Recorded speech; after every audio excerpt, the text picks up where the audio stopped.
What's going on today, YouTube? Rob here. In today's video, I'm doing an Evil Hero deck profile. This deck is pretty casual, and there are changes that I would make to the deck, but I don't want to spend a whole lot of money on this, seeing as this is a super casual deck.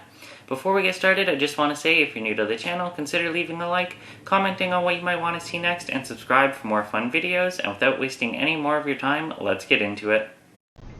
Alright guys, let's get into this Evil Hero deck profile. I tried to keep things as pure as possible, and there are cards that I don't have that I would love to include in the deck, but seeing as this is pretty casual, I don't want to spend too much money on it. But starting things off, we've got the one copy of Malicious Edge. If your opponent controls a monster, you can tribute this card, or tribute summon this card, face up with one tribute. And then if this card attacks a defense position monster, inflict piercing battle damage. And then we've got one copy of Infernal Prodigy. If you control no monsters, you can special summon this card from your hand in attack position. And once per turn, during the end phase, if this card was tributed this turn to tribute summon a hero monster, draw one card. And then we've got one copy of Evil Hero Adusted Gold to round off for our Evil Hero monsters. Again, this should probably be two. You can discard this card and add a Dark Fusion card or a card that mentions it from your deck to your hand, except Evil Hero Adusted Gold. And then you can only use this effect of Adusted Gold once per turn, and it cannot attack unless you control a fusion monster.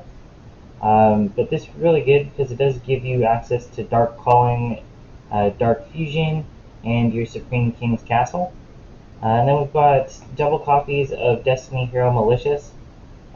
This is mainly just because he is a dark monster, and he is also a level 6. So that does come in handy at times. Then moving on to the Elemental Heroes, double copies of Stratos. When this card is normal or special summoned, you can activate one of these effects. Destroy spell or traps on the field equal to the number of hero monsters you control except this card. And add a hero monster from deck to hand. This is just your main searcher for the deck. And it's just really good for heroes in general. Then I have one copy of each vanilla monster. One Clayman, one Sparkman, one Vercingetorix, and one Apion for both the Evil Hero and Elemental Hero fusion counterparts. Again, you don't have to bump this up to any more than that, but with the monster count, maybe you should at least bump up some other cards. One copy of Honest Neos. This is searchable, and with one of the other cards, it's the only real card you can summon in the deck, but this gives your opponent or gives your monster an extra 2500 attack until the end of this turn during the battle phase when you discard it. And then you can discard one hero monster, and this card gains attack equal to the discarded monster's attack until the end of this turn as well, if this is on the field. So that's fantastic. Helps push for OTKs. And then the last two Elemental Hero monsters, I have one Wild Heart because we do play Wild Cyclone, and one copy of Necroshade. This should be Evil Hero Sinister Necrom, but I don't have that card, so I put in Necroshade just to add an extra monster into the deck. And it does pair off with your Honest Neos. You can special summon it with less tributes, or no tributes. And then lastly for the monsters, one copy of Nib. Even though this is a pretty casual deck, it does serve a double purpose. You can use it if your opponent somehow manages to special summon or normal summon 5 monsters, but this is mainly here for Dark Gaia. Moving on to the spells, we've got one copy of Supreme King's Castle. This is awesome because it lets you fusion summon monsters that must be special summoned with Dark Fusion with other cards other than Dark Fusion, and then once per turn during damage calculation, if your Fiend monster battles an opponent's monster, you can send one Evil Hero monster from your deck or extra deck to the graveyard, and your monster gains attack equal to the level of the monster sent times 200 until the end of this turn, even if this card leaves the field. which is fantastic. Really helps push for OTKs. Got one copy of Miracle Fusion. Not much to really say about this. We do play one Sunrise, so it is a searcher.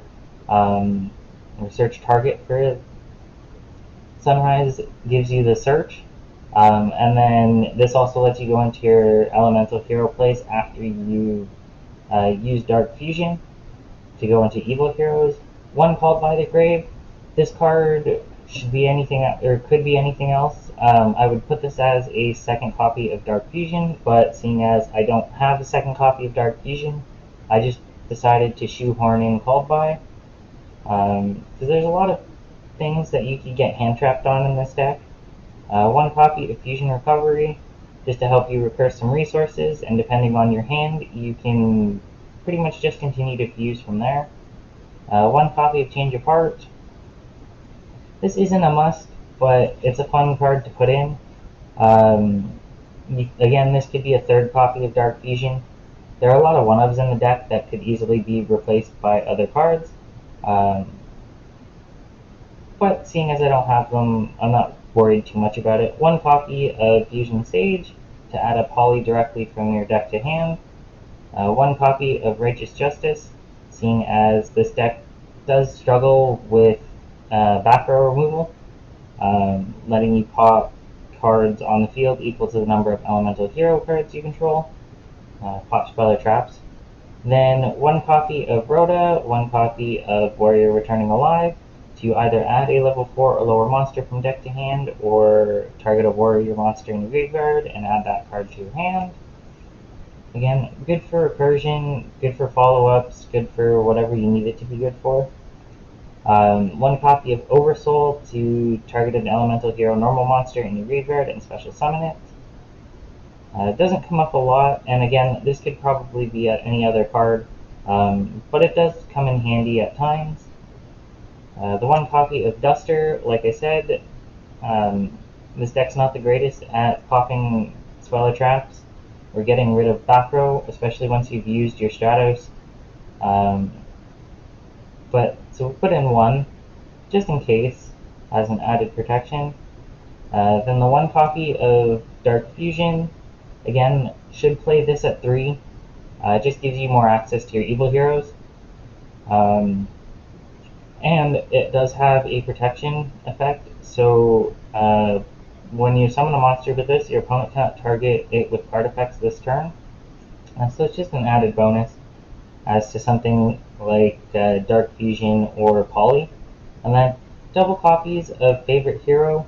I was playing one for a little bit. I was testing this, and I find the second one doesn't necessarily come up, but if you want to see this a little bit more often, having 2 is great.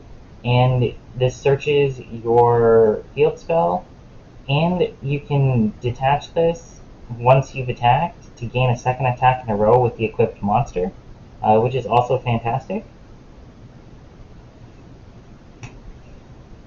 And then more fusion spells, double copies of Poly. This lets you go into your lighter heroes, your regular elemental hero fusion monsters. And more searchers, double copies of Emergency Call to add an elemental hero monster from deck to hand. Don't need more than 2. And then triple copies of A Hero Lives, pay half your life points, special summon a level 4 lower elemental hero monster from your deck if you control no face-up monsters. It's fantastic. Really great to see, because you can double Stratos on the same turn to get a double search, or you could double pop depending on what your needs are. Lastly, for the spells, triple copies rather of Dark Calling to fusion summon a fusion monster from your extra deck that must be special summoned with Dark Fusion by banishing fusion materials listed on it from your hand or graveyard. Now, I would play Parallel World Fusion, or at least I was thinking about it, but Parallel World Fusion doesn't allow you to special summon the turn you activate. Like, after you activate it, it doesn't allow you to special summon, so that's why I'm not playing it in this build. And then, lastly, for our traps, one copy negate attack, just a classic hero trap card, or just a classic casual trap card in general. And then 1 copy of the Hero Emerges, just in case you have something in your hand and you need an extra body on the field. Moving on to the extra deck, triple copies of Malicious Edge. You only really need to summon 1 of these, and the other 2 are there to send off your castle to gain attack. But this requires Malicious Edge and 1 level 6 or higher Fiend monster, and must be special summoned with Dark Fusion. During your opponent's battle phase, all monsters they control are changed to face-up attack position, and each monster they control must attack this card if able. So that's just really good as well, because it's kind of hard to get something over 3,500 attack. And then we got triple copies of Wild Cyclone. Again, I'm playing 3 because I don't really have anything else to supplement it with. But this requires Avion and Wildheart, and must be special summoned with Dark Fusion. If this card attacks, your opponent cannot activate any spell or trap cards until the end of the damage step. And then if this card inflicts battle damage to your opponent, destroy all set spell or traps they control, which is really good. It's got a built-in negate and a built-in Harpy's Feather Duster, which is awesome. And then we've got 1 copy of Dark Gaia. Gains attack equal to the original attack of monsters used for its fusion summon. And when this card declares an attack, you can change all defense position monsters your opponent controls to face-up attack position. Flip effects are not activated at this time. So you can get this thing up to some really beefy attack, considering the fact that you play 1 copy of Nib. I've got the 1 Infernal Sniper. Once per turn during your standby phase, inflict 1,000 damage to your opponent, and then this card must be in face-up defense position to activate and resolve this effect.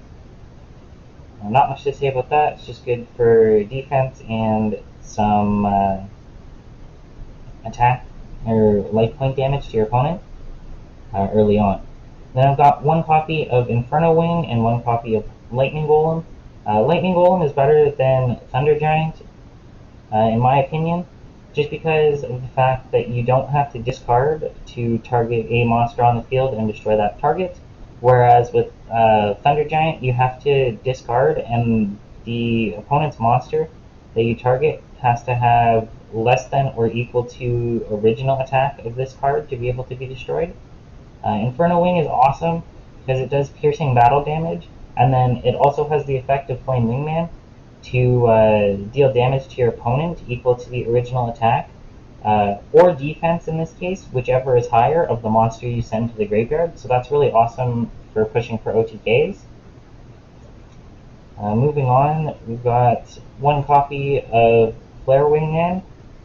This should be a 2nd copy of Inferno Wing, or even Lightning Golem. But seeing as I don't have any and I don't want to spend too much money on the deck, I just shoehorned in another fusion monster. This card gains 300 attack for each elemental hero card in your graveyard, and then same thing, if it destroys a monster and sends it to the graveyard, inflict damage to your opponent equal to the monster's original attack. And then we've got the 1 Flame Wingman, seeing as we've already got the other 2 counterparts, same thing. And then lastly, 1 copy of Sunrise. This is your Miracle Fusion Searcher, and if this card, or when an attack is declared involving another hero monster you control, you can target 1 card on the field and destroy it. And then Escaridao just gains 100 attack for each elemental hero monster in the graveyard. This can be anything else. This can be anything else as well. I just find having the Miracle Fusion does help, and having a way to search it is really awesome as well. Alright guys, that's it for this Evil Hero deck. Like I said, there are cards that should be in the deck that aren't, but I don't have them, and like I said, I don't want to spend too much money on the deck, seeing as I'm not going to play this very much, except for in a really casual setting. If you guys liked the video, be sure to leave a like, comment on what you might want to see next, and subscribe for more fun Yu-Gi-Oh videos, and I will catch you in the next one. That's game!